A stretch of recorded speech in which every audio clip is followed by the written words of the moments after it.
গোমতী এবং দক্ষিণ ত্রিপুরা জেলার মাননীয় সঞ্চালিকার সাথে ছিলেন ইস্কন মন্দিরের সবাই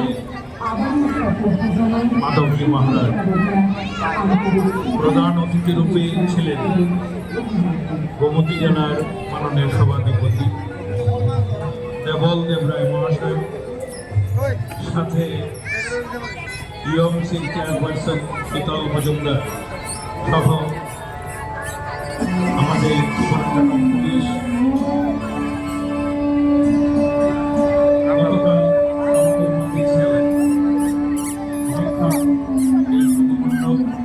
রাশি চক্র থেকে আপ্লুত সপরিবারে এসেছিলেন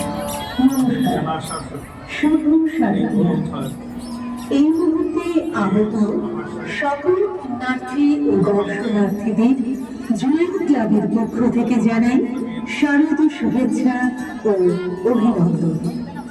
অন্যান্য বারের মতো শারদোৎসবে আমরা এবারও ব্রতী হয়েছি। সকল সুধীজন, এলাকাবাসী ও শুভানুধ্যায়ীদের সহযোগে আমাদের এই উদ্যোগ ও প্রয়াস।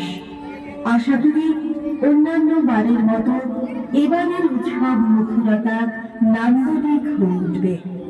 আমাদের পুজো মণ্ডপে নির্ধারিত এই কদিনে সর্বক্ষণ আনন্দে মেতে উঠুক এই প্রত্যাশা রইল। আগত দর্শনার্থীদের জুয়েল ক্লাবের পক্ষ থেকে নিরন্তর ভালোবাসা ও শুভেচ্ছা।